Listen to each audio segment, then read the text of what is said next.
Então é isso. Boa tarde para todos. Começando mais um encontro. Hoje o artigo a ser discutido é o tratamento destinado às diferenças nos currículos desenvolvimentista, psicomotor e crítico da educação física. Os autores são o Pedro Xavier Russo Boneto, Marcos Ribeiro das Neves e o Marcos Garcia Neira. Esse foi um artigo publicado na revista Praxis Educativa no ano de 2017, né? E aí, para o nosso privilégio, nós contamos aí com um dos autores, né? E a ideia é fazer uma roda de bate-papo. Se o Pedro quiser falar, apresentar o artigo para a gente, ele está convidado, senão a gente vai direto para o debate, tá? Da minha parte, né, eu queria introduzir o assunto dizendo que foi uma grata surpresa, assim, eu não tinha lido na época, acho que passou, ou eu olhei, mas não com muita atenção. E pelo título, você acredita que certas coisas vão estar no texto já, e de fato estavam. Mas o texto foi além do que eu já imaginava, assim, né? Do que de bate-pronto você já imagina quanto o tratamento da diferença, né? Então, foi um texto que não é puxar saco do Pedro, que está aqui, né? Não tenho por que fazer isso. Mas foi um texto que eu gostei bastante de ler.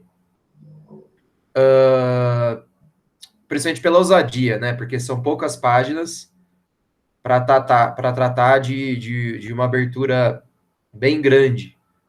Então, pode-se imaginar que o conteúdo não daria conta do desafio apresentado no próprio título. Mas, ao final do texto, eu acredito que ficou bem exposto, sim, qual é o tratamento dado para a diferença nesses 3 currículos. Inclusive, eu acho que é um artigo que serve muito como base para discussão na graduação, para discussão curricular na educação física. Né? Então, daí eu fiz diversos destaques aqui para a gente discutir, mas passo a palavra para o Pedro. Pedro, você quer falar um pouquinho sobre o artigo, o contexto de produção e a ideia principal dele? Posso falar, sim. Vocês estão me ouvindo bem? Estamos sim. Então, pessoal, esse artigo que vocês leram, que foi publicado em 2017, ele é fruto desse capítulo de livro aqui, ó, chamado De Corpo Inteiro, Desenvolvido e Crítico. Onde está a diferença? Até a gente fez uma brincadeirinha, colocou a ampulheta, né? E aí, da perspectiva desenvolvimentista, lá, se eu não me engano, Galahu e Osmond, e do lado de fora a diferença, né? Vários símbolos de diferença. Uma brincadeira. Esse capítulo aqui deste livro, Educação Física Cultural, por uma pedagogia das diferenças, e é aqui importante, né? O plural colocado em parênteses aqui. Que esse livro aqui é de 2016, e esse capítulo foi escrito por mim e para o Marcos, né, o Marcos Ribeiro. É um livro, o capítulo, inclusive, eu gosto mais do que do artigo que vocês leram, porque depois desse capítulo, que a gente tenta tratar a diferença de uma forma mais próxima daquela diferença numa perspectiva mais próxima da filosofia da diferença, o Marcos pegou esse texto, deu uma lida, corrigiu lá as coisas que ele achou que era importante, adicionou outras coisas, e a gente estava já com essa publicação e recebemos no e-mail da USP lá a chamada para essa revista, né?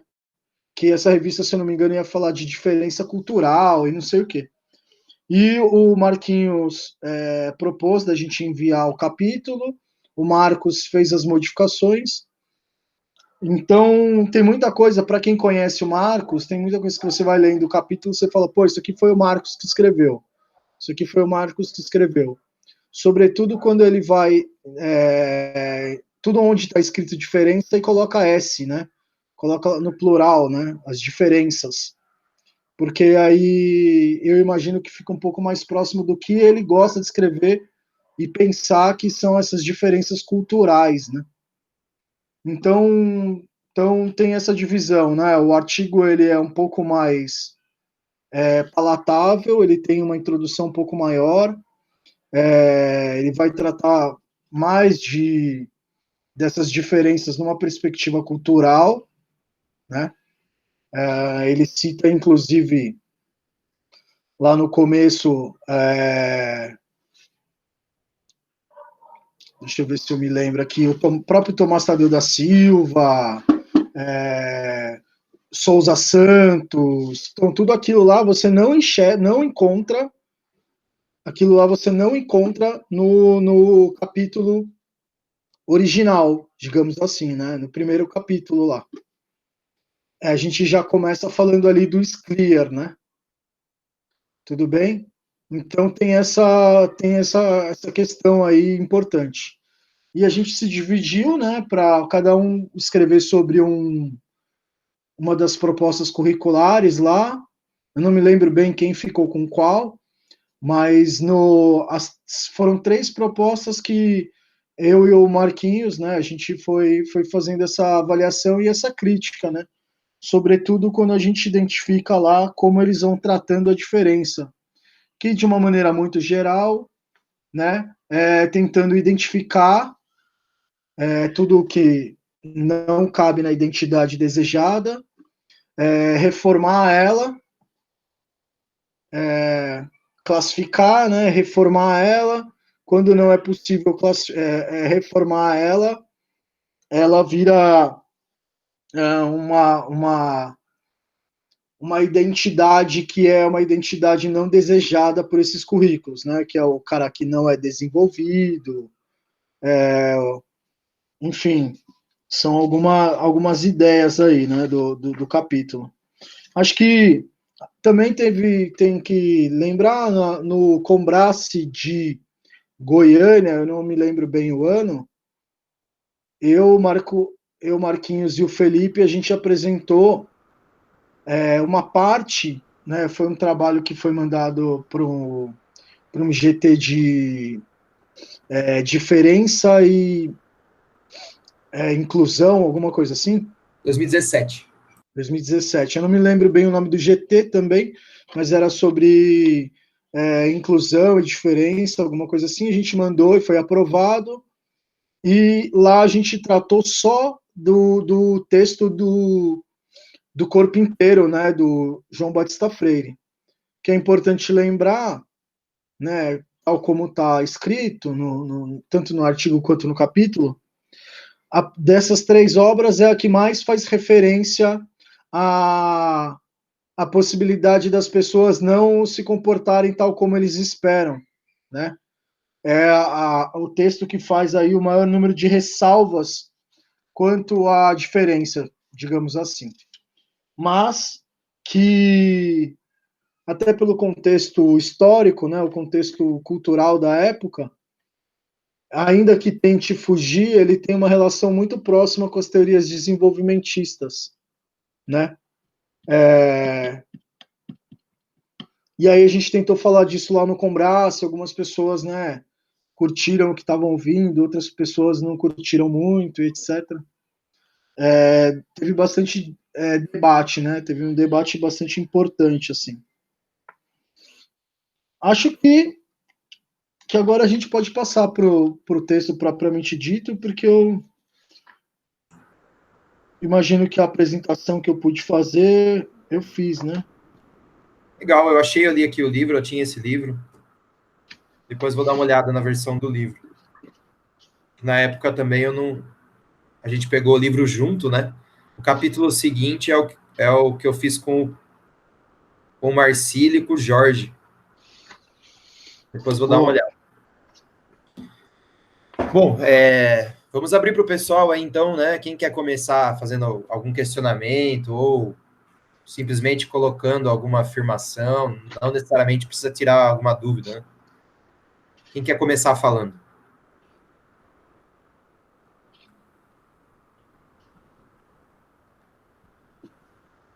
Posso? Claro, Monique, a sua internet me parece que está meio travando. Talvez se você fechar a câmera, fica melhor, daí eu não travo o áudio.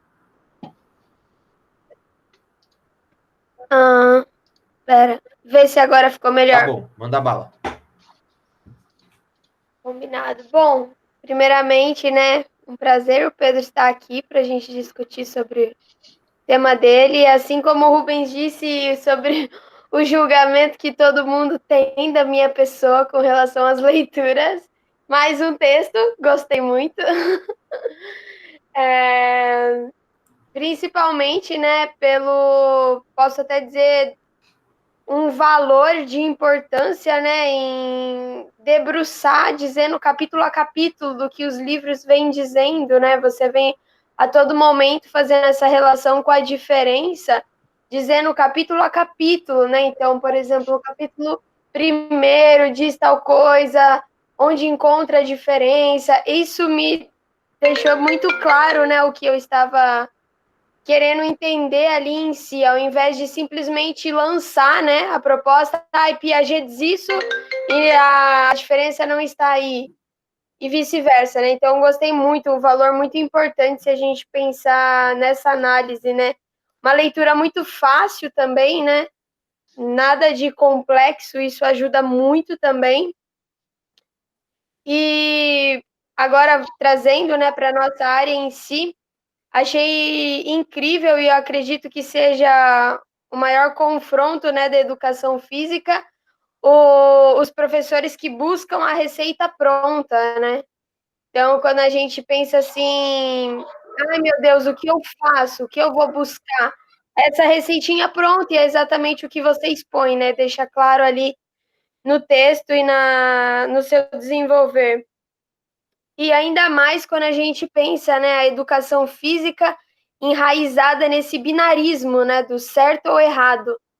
E daí até mesmo a diferença, você traz agora, perdão por não colocar a página aqui e tudo mais, mas tem um dado momento que você traz, né, a diferença, acredito que é Freire que fala sobre, e coloca como sendo realmente dentro desse binarismo, ou seja, a própria diferença pertence a esse binarismo de certo ou errado, de pertencimento ou não.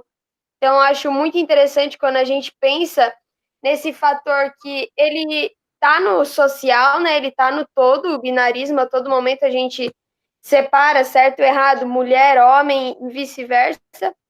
E isso está dentro da educação física, isso está dentro de nós, todos nós estamos dentro desse processo e cabe a nós, né, pensar como agir e como ter essa fuga perante a diferença, perante esse binarismo que está dentro, né, do processo.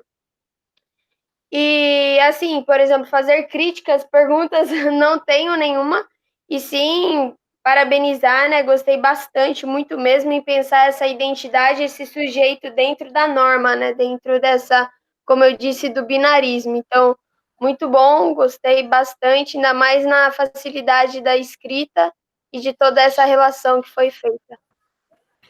Eu não diria que tá acho que isso é bom, Monique, mostra assim todo esse tempo de leitura que você está fazendo, né, já há alguns anos discutindo. Finalmente, algumas coisas para você são bem claras, porque quem não tem leitura nesse assunto vai achar esse artigo bem difícil, eu diria até, né? É claro que para a gente o conceito de diferença cultural que está mais ressaltado aqui nesse texto, inclusive uma pergunta que eu faço para o Pedro depois, como ele pensou essa diferença não cultural nos outros currículos, né? Uma vez que o texto caminhou para marcar bem a diferença cultural, é desse jeito que a cultura é deixada de lado em nome de uma essencialização da infância no currículo psicomotor, né, do João Batista Freire, em nome do habilidoso no currículo do Galahu, e em nome do conhecimento científico lá no currículo crítico superador. Né? Então, até daqui a pouco eu vou perguntar para ele como seria esse processo, né, não pensando pela diferença cultural, mas pensando por uma diferença pura, ou né, só com o campo da filosofia da diferença, do pós-estruturalismo. Mas eu diria que é um texto bem difícil para quem não tem leitura nesse campo. Se quiser falar já, Pedro? Bom, Eu acho que a gente que trata do currículo cultural, a gente invariavelmente cai nesse dualismo entre pensar a diferença a partir tanto da filosofia da diferença, que é o que eu prefiro chamar de diferença no âmbito da linguística, né? E aí outros autores vão falar sobre o pensamento, sobre o desejo, mas eu gosto de pensar ele a partir da linguística, né? Aquilo que está fora do discurso. Mas, como eu falei, invariavelmente a gente acaba caindo porque o que tinha na educação física até então, ou mesmo as contribuições do Marcos e do Mário até o momento, se fundamentavam de uma maneira muito geral na filosofia, na diferença enquanto diferença cultural. Ainda que eles não. Eu acho que muitas vezes essa dicotomia, inclusive, ela é um pouco arbitrária. Mas se a gente lembrar, por exemplo, do multiculturalismo crítico e, e dos estudos culturais, né, essa diferença, de uma maneira geral, vai aparecer como identidades minoritárias ou subjugadas, excluídas. Né? Que não é uma discussão que eu acho que a gente tem que abrir mão. Né? A gente não tem que abrir mão, acho que a gente pode continuar pensando a partir daí. Acho que a pista eu identifico a diferença na perspectiva linguística sem o plural, né? Sem o S no final. E aqui, se vocês forem ver, ó, o tratamento destinado às diferenças nos currículos desenvolvimentista e psicomotor. E aqui no capítulo do livro está onde está a diferença. Né? Então, isso já é uma pista, assim. A outra coisa é você entender que diferença,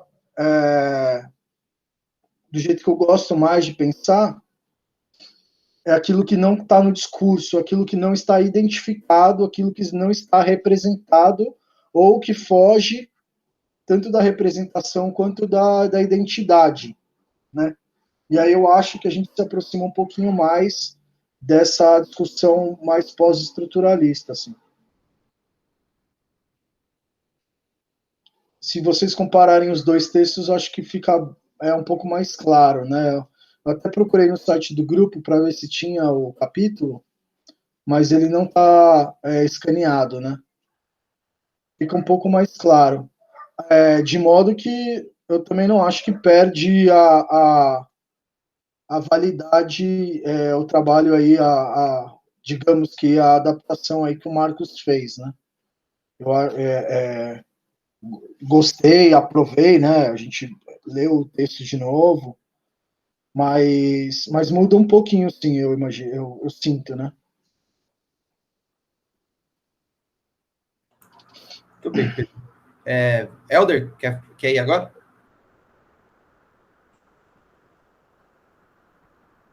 E aí, posso ir sim. E aí, Pedro, beleza? Fala, Helder, beleza? Tranquilo. Eu ia nesse caminho aí também que o Rubens apontou, em relação a essa diferença, como que você está entendendo ela, mas vou elencar outras coisas aqui primeiro. Primeiro, então, eu concordo com o que a Monique, que o Rubens colocou. Acho que é um texto muito bacana, introdutório e expõe bem essas questões, essas diferenças entre os currículos, né? De uma forma que vocês se apropriam bem e elencam também muito bem onde que um se diferencia do outro e aonde que está a diferença que no final não está, né, em si. Tem uma diferença, uma perspectiva de diferença, mas não na qual o nosso grupo em si gosta de pensar, né? Por exemplo, a diferença para o currículo desenvolvimentista do Gotani e companhia lá tá enquanto sujeito, enquanto uma variação. E ele ainda não está no tempo, não é a identidade. A identidade lá é o sujeito especializado, maduro, com habilidade lá, né? Helder, tá um Então, pouquinho baixo, Helder. Se você conseguir falar mais perto.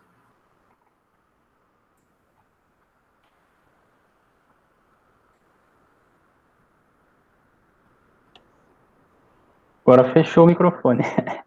Melhorou? Alô? Aí, agora. Boa, bem melhor. Melhorou? Boa. Deixa eu Sim. voltar a câmera aqui. Aí? Eita, travou pra mim. Não, aqui tá normal. Pode ir.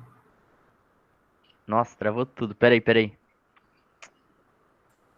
Não, estão me ouvindo? Estão me ouvindo? Sim, estamos te ouvindo. Beleza, vou continuar aqui então.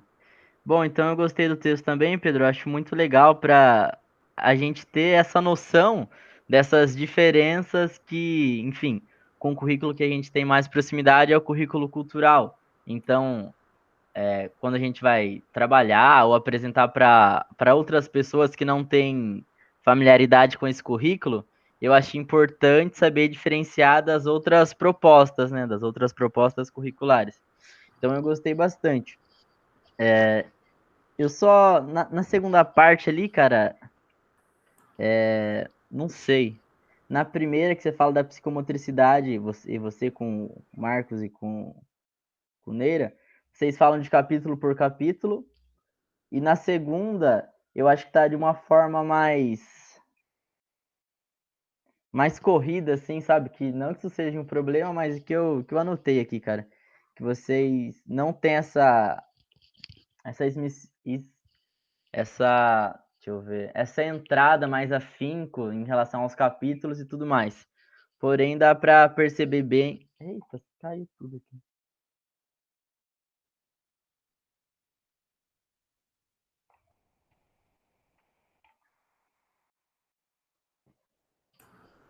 Eita porra. Elder, você está aí?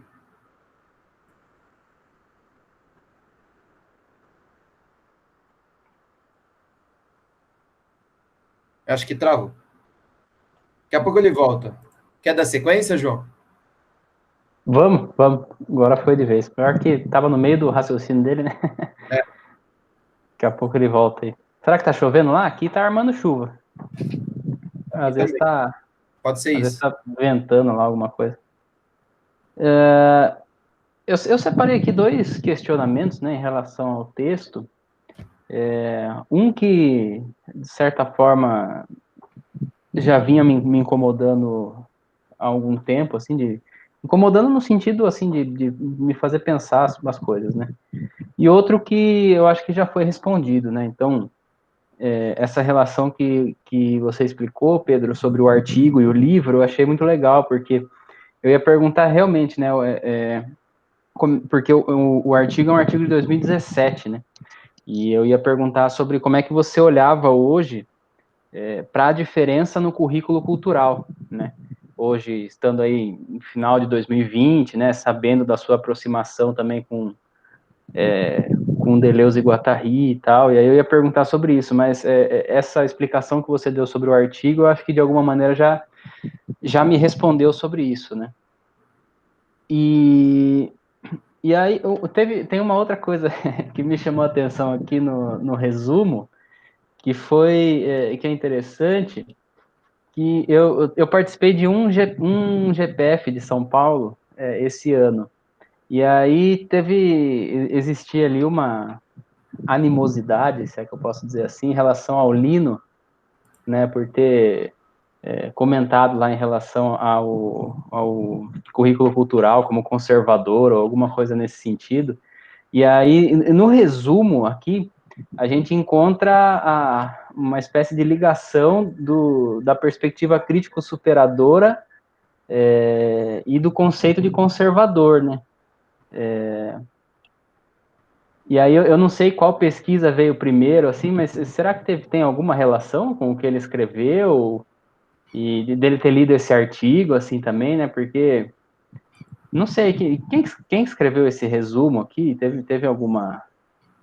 Será que tem alguma coisa a ver ou será que não?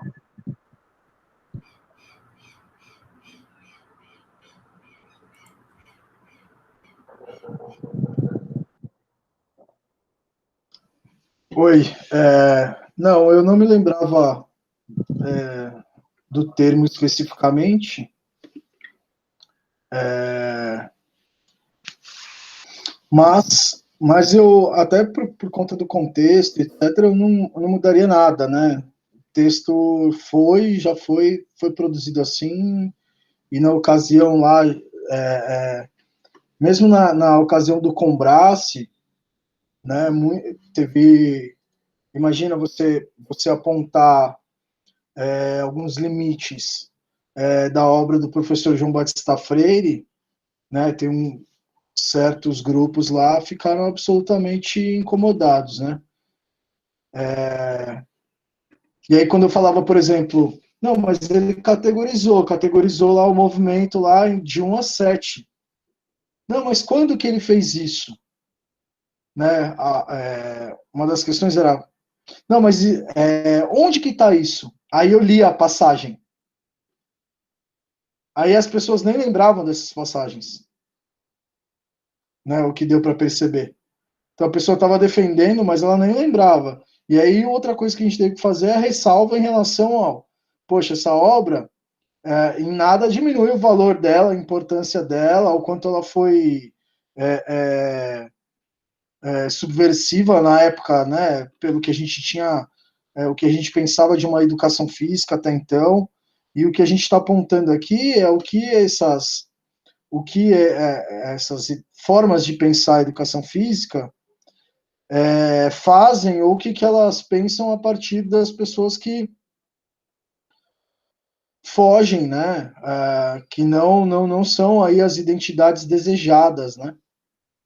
E aí quando você vai a forma de escrever citando com citações diretas e destacando, né, a passagem com a página e etc, faz com que as pessoas entendam um pouco melhor e falem assim, putz, realmente, talvez essa passagem aqui, ela não está muito feliz, né?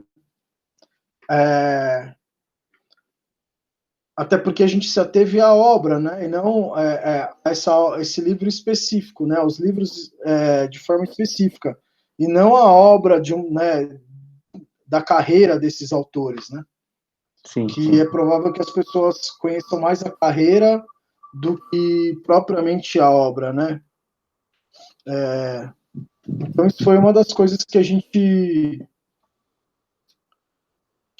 né, que a gente pensou aí, inclusive lá no âmbito do Combrace, lá foi bem curioso. Eu imagino que não tenha lido, não.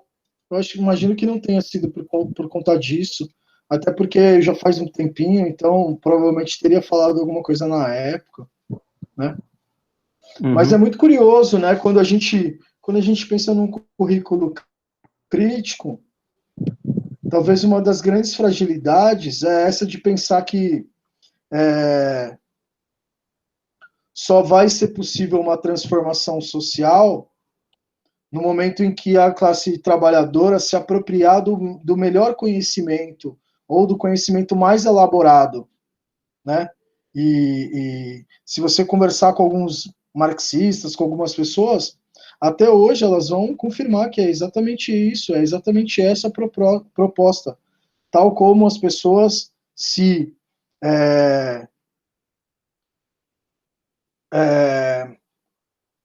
tal como na Revolução, né, a classe trabalhadora deveria lá se apropriar dos bens de produção,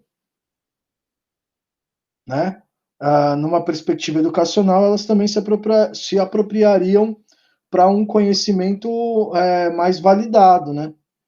Aí eu acho que a grande contribuição de todos esses campos, né, inclusive dos estudos culturais e do multiculturalismo crítico, é de pensar quem está autorizado a dizer que uma coisa é melhor que a outra. Quem que definiu, né? Quem que disse que a categoria 1 é pior que a categoria 7? Né? Quem que disse que esse tipo de conhecimento é mais importante do que outros tipos de conhecimento? Então, eu acho que essa é a contribuição do texto. Não tinha parado para pensar isso que você falou, para mim não me parece. Para mim parece que não, que dificilmente essas coisas chegam assim nessas pessoas, né? Alô. Fala, Éder. Vai lá, Helder. Estão me Eu tenho mais ouvindo uma agora? aqui, mas vai, Rodrigo. Vou falar com a câmera fechada, que aquela hora caiu a página do Google inteira, cara. Nossa. Bom, vou mandar uma pergunta aqui direto, então. Não uma pergunta, velho. Mas o que eu achei bacana no trabalho o primeiro, não sei, eu vi lá as ressalvas, mas eu queria saber, Pedro, por que vocês não utilizaram a proposta crítico-emancipatória do Eleanor Kunz?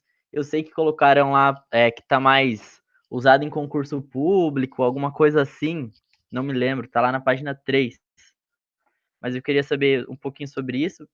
E a outra, que é muito interessante, que no final do trabalho de vocês, vocês não apresentam o que deve ser. Então, olha, né, nesses 3 trabalhos aqui, nesses 3 currículos, a diferença é assim, mas vocês não colocam um modelo, esses 3 está errado, segue esse aqui, que esse é o certo. Mas não, vocês criticam e abrem espaço para possibilidade, né, para se fazer e se pensar outras coisas.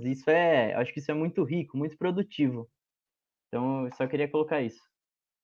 Deu para ouvir bem?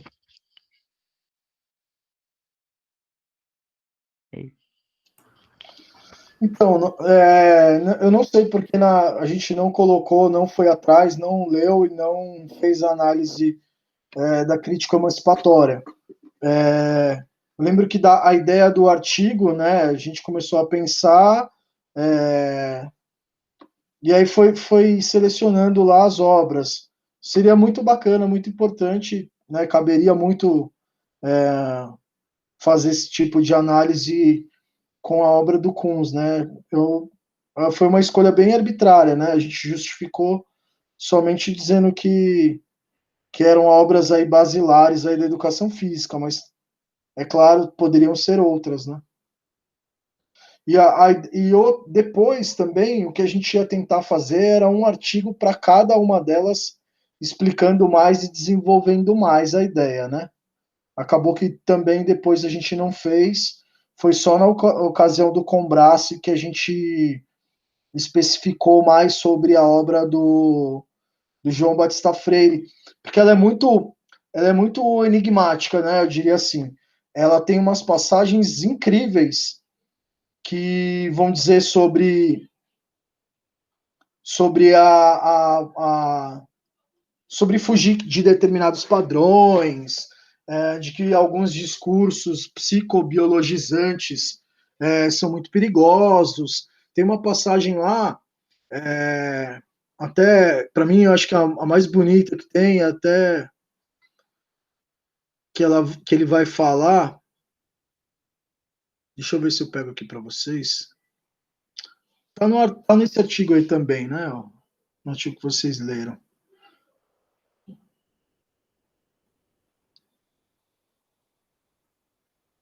Que ele vai falar assim, de Piaget a Frostig, na página 452.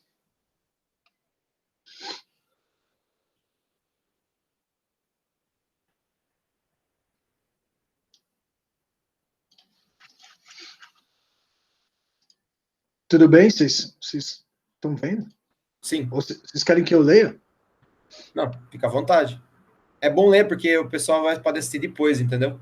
Uhum. Então tá assim, ó.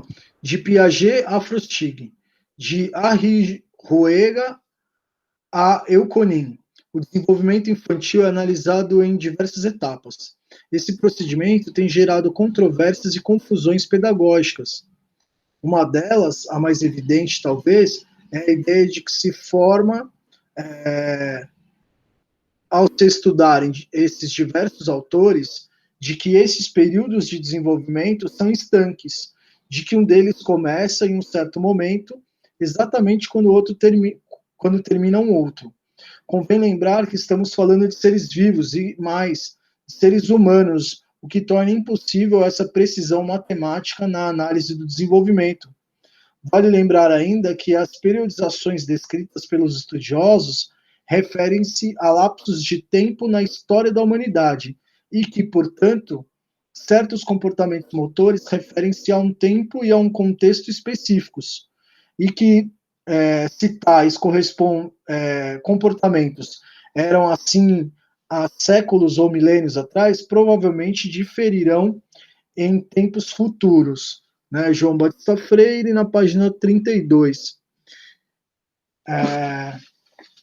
Poxa, se a gente lembrar, né, que nessa ocasião aí as fases do desenvolvimento lá no currículo desenvolvimentista estavam bombando, eram a grande sensação aí da nossa área, né, e de que ele vem com uma ressalva assim bem forte, né, dizendo que essas classificações e essas fases elas correspondem aí a generalizações, né?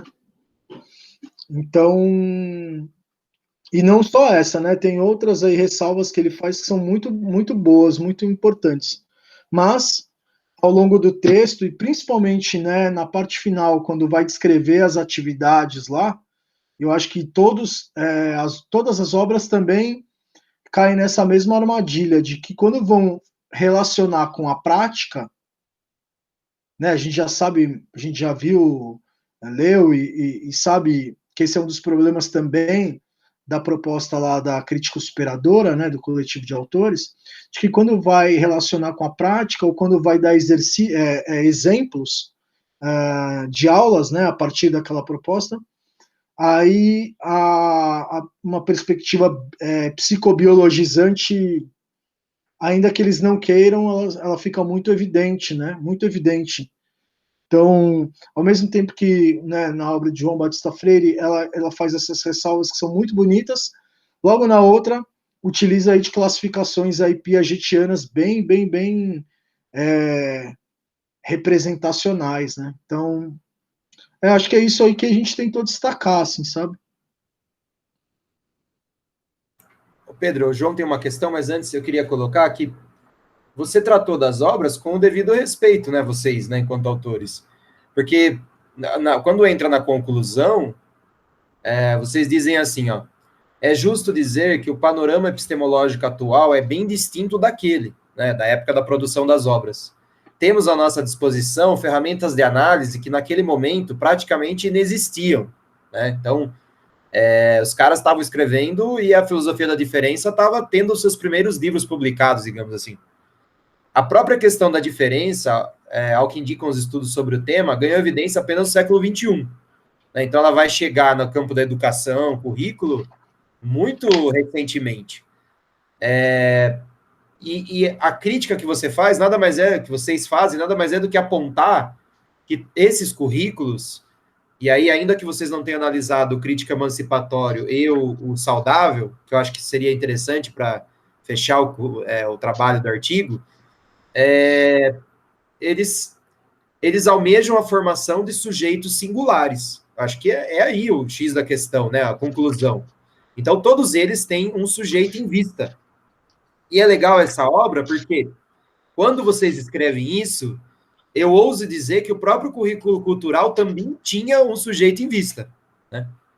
Que seria o sujeito sensível às diferenças culturais, que não foi bem trabalhado, assim, não foi uma teleologia anunciada de maneira dura, mas fazia parte ali de alguns escritos, sendo posteriormente substituído para a subjetividade não fascista. Eu acho que agora o momento é outro também no currículo cultural, né? Mas vocês trataram com as obras dentro do devido respeito, né? No Congresso ali, eu acho que é inevitável ter essa reação mais apaixonada, né? Acho que a gente é ser humano, né? Algumas coisas, a gente nunca vai escutar crítica de maneira tão neutra e fria como a ciência pressupõe, né? Acho normal. Mas quando você analisa o texto, essas coisas foram tratadas com o devido cuidado, eu acho. Ô, João, você tinha uma colocação para fazer? Eu concordo com tudo que foi falado, e eu fico pensando algo assim, né, e aí eu não sei se é bacana, se não é, mas é assim, uma provocação que, de certa forma, me provoca, né, e aí eu repasso para vocês aí, não só para o Pedro, né, para os outros, né, para as outras também, que estiverem assistindo e que estão aqui agora, mas é nesse sentido, né, de de questionar ou de me perguntar, assim, também, sobre essa postura, vamos dizer, teórica, que pode ser associada ao currículo cultural, no sentido de que, se de alguma maneira essas posições teóricas tomadas e fortificadas pelo currículo cultural não tomam, assim, como eu posso dizer, uma posição tão vigorosa, né,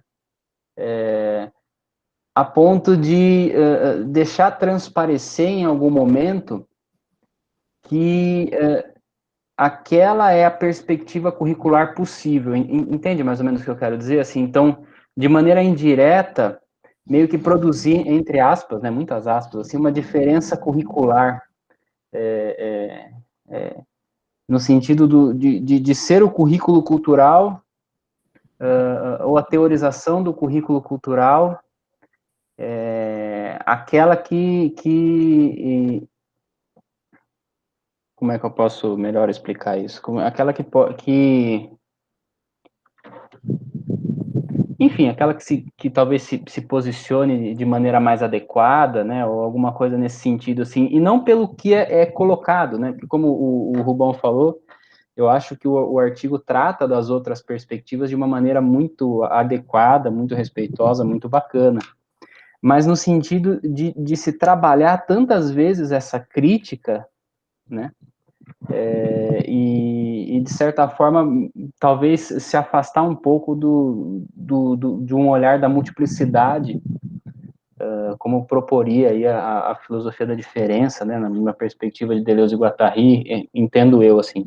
Mas seria um pensamento, assim, que eu tenho, né, e é uma provocação que eu coloco, assim, não só pro Pedro, né, mas especificamente pro Pedro aqui, se ele puder responder, e para os outros também, se concordam, se não concordam.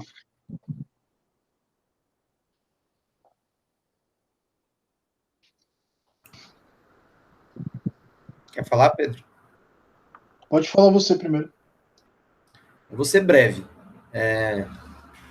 Eu acho que algumas obras e algumas falas, eu não vou falar pessoas, porque as pessoas mudam de opinião e voltam a opiniões antigas, enfim, tudo é agenciamento. Né? Eu acho que em alguns momentos as falas do grupo estão nessa chave do que o que a gente pensa e faz é o melhor. Eu mesmo já fiz essa fala muitas vezes. Mas hoje, a minha filiação ao GPF e à produção do currículo cultural é mais como um plano de forças para a produção de multiplicidade. É como eu me alio às pessoas que ali estão.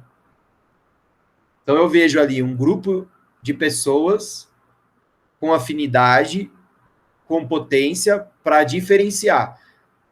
Mas para ter um grupo de pessoas, para ter diálogo, tem que ter um mínimo de estabilização. Porque se for multiplicidade a cada encontro, não tem nem diálogo, né? É claro que esse movimento, ele ora pende para um lado, ora pende para o outro. Ora pende para uma certa estabilização de um fundamento cultural, principalmente por um certo cânone que já está há muitos anos bem estabelecido dentro do grupo. Mas ora os movimentos aberrantes falam. Tem hora que aparecem questões que os conceitos mais antigos produzidos não dão conta e as pessoas se fazem questões para além do que já foi produzido ou pensado. E também, ora, tem as provocações, né? Nem todos gostam, né? Nesse último encontro, por exemplo, a Nina ficou pistola porque eu fui falar de Deleuze de novo. Daí, basicamente, ela me deu uma bronca falando que a gente estava estudando Butler, né? Mas eu falei, né? Ó, gostei demais do livro da Butler, foi muito bom, pensei várias coisas, mas encontrei o limite da Butler aqui, né? Eu não estava reduzindo o livro da Butler, dizendo, ó, ele é ruim, temos que estudar Deleuze e Guattari. Não era isso que eu estava fazendo, né? Eu estava justamente fazendo esse movimento que eu gosto, de produzir outras coisas, né? De não chegar numa estabilidade plena, num consenso, né? Então eu disse assim, olha, esse livro da Butler foi muito legal para desconstruir o gênero, mas em termos didáticos, eu acho que o currículo cultural já faz mais ou menos o que daria para ser feito na linha da linguagem, como o próprio Pedro anunciou, né? Então eu penso que na linha da linguagem, a gente, tudo bem, pode trazer o conceito de corpo-objeto para o currículo cultural, acho que é legal, potente, se funcionar no pensamento de alguns, ótimo. Mas eu acho que no campo da linguagem, a gente já está bem avançado, talvez fosse hora de pensar a partir, né, do pensamento ou do desejo. E aí ela não gostou muito, né? Não é a hora de falar disso. Ou seja, há essas tensões que são o tempo todo, né? Tanto na figura do líder, que é o Marcos, ou do Mário, né, que às vezes também tensiona para outros lados. Então eu vejo como um grupo de forças que produzem potência para pensar. Eu jamais leria Butler se não fosse pelo grupo. Então ele me motiva, me dá potência, me anima, né? Rola amizade, rola companheirismo, e isso impulsiona. Agora, consenso não há, mesmo que algumas pessoas queiram estabilizar e dizer isso é o currículo cultural, é assim que ele opera e ele é o melhor para a educação física. Eu não vou dizer que isso não acontece às vezes, isso acontece mesmo que as próprias premissas do currículo cultural digam que isso não aconteça, que não deveria acontecer. Eu acho que isso acontece até mesmo por causa de um limite nosso de pensar, né? Nem sempre a gente está produzindo coisas novas e arrepiando na batatinha, né? E a cada aula que você vai dar, você vai lá e dá uma super mega aula deleuziana, né? Diferença pura, né? Pô, diferença pura não dá, né? Tanto que lá em Deleuze-Guattari vai dizer que as linhas de fuga elas não são puras, elas são novas composições nas linhas duras, né? Então não é novidade o tempo todo. Então é mais ou menos assim que eu vejo. Não sei como é que o Pedro vê. Eu também tenho muita calma para fazer esse tipo de relação, né? Eu estou no grupo lá já há bastante tempo, falto muito pouco, né? Fico muito pouco, pouquíssimas vezes eu não estive nas reuniões e sou muito ativo lá também, então invariavelmente, se a gente lembrar lá para uma vida não fascista, né, das dicas lá do Foucault, é da gente não se apaixonar pelo poder, né, e aí invariavelmente aquilo mexe muito com a gente se apaixona, né, então eu vejo vocês muitas vezes apaixonados pelo Deleuze, às vezes a gente, né, o Rubens muito apaixonado pela Fefiso, e invariavelmente esse tipo de coisa acontece. Mas a multiplicidade, ela tá para além da gente querer ser múltiplo, né?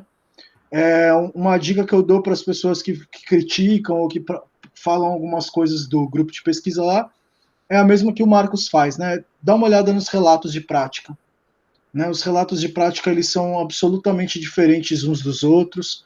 Cada professor vai tensionar o currículo cultural de uma forma bastante específica, né?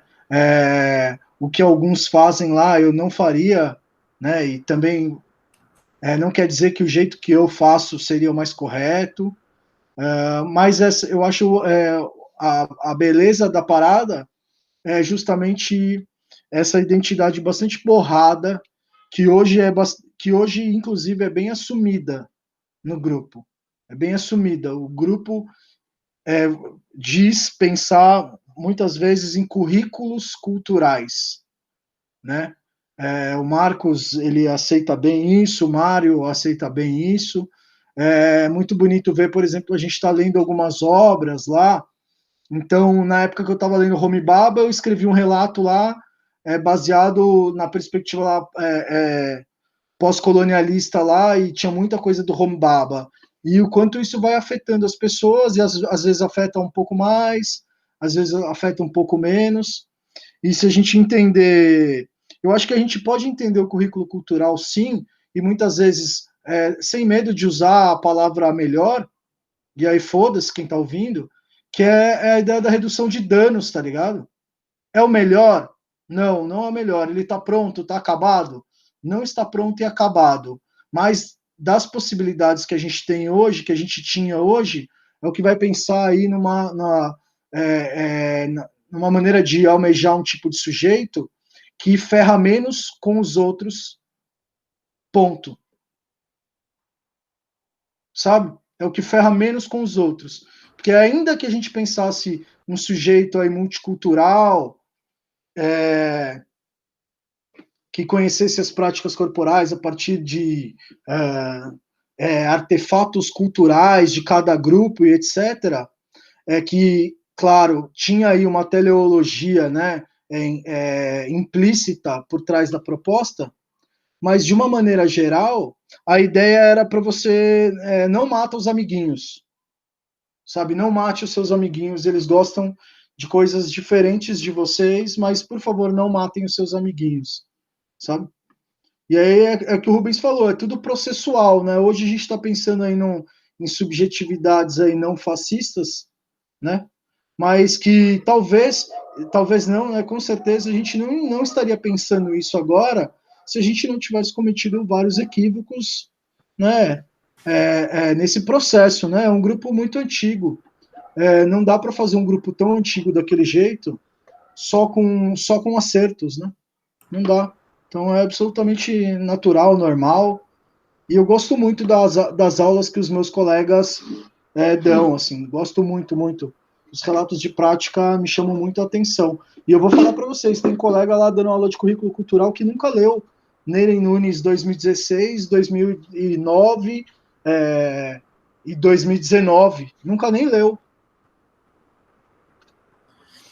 E enquanto grupo, né, você vai encontrar poucos espaços que permitem a circulação de autores de maneira tão aberta quanto o GPF, né? Em geral, o que os grupos fazem é se engessar. Isso pode acontecer com qualquer um, inclusive eu conheço grupos deleuzianos, entre aspas, que são absolutamente bíblias, né? As pessoas são padres deleuzianos. Então, o GPF tem essa vantagem, né? Acho que o Marcos, em algum momento, deve ter sido mais difícil para ele, mas hoje parece ser muito tranquilo a abertura que ele dá para outros autores. Se não, era para a gente estar lendo só Stuart Hall, né, cara? McLaren, mais nada, até hoje. E já, sei lá, o último texto do Hall que circulou no grupo faz o quê? Uns 5 anos. Não, e ele deixa claro a preferência dele, né? De que, se a gente pensasse na identidade cultural, já estava bastante suficiente, né? Ele deixa claro isso. Por outro lado, até eu tô de saco cheio, às vezes me irrita um pouco essa onda deleuziana também, que eu acho que a gente tem que pegar leve nela, que aí a gente cai de novo nessa ideia de que então o que vem dele nos ajuda a responder mais as coisas, etc. Né? Então, eu gosto muito desse tipo de liberdade que existe lá no GPF, inclusive para as pessoas lerem coisas diferentes, tensionar o currículo cultural, né, esticar, puxar ele para um lado diferente, para um lado que eu não puxaria. Né, eu acho que a multiplicidade está aí, né? Muito bem. Acho que nosso tempo acabou, são 19 horas. Queria agradecer aos colegas que participaram e ao Pedro, que apareceu para dialogar. E, bom, acho que é isso. Alguém quer complementar alguma coisa? Rapidão, em 30 segundos? Para mim é isso. Só agradecer de novo, né? Estou aqui trabalhando em casa de uma forma bastante flexível aí. O que vocês precisarem de mim, estou à disposição aí. Todos vocês, Monique, Helder, João, Rubens sabe que pode contar comigo para o que precisar. Beleza? Vocês são bastante queridos aí. Valeu, Pedrão. Um abraço. Tchau, Valeu. pessoas. Tchau, tchau. Falou. Tchau, tchau. Valeu, até mais. Obrigada.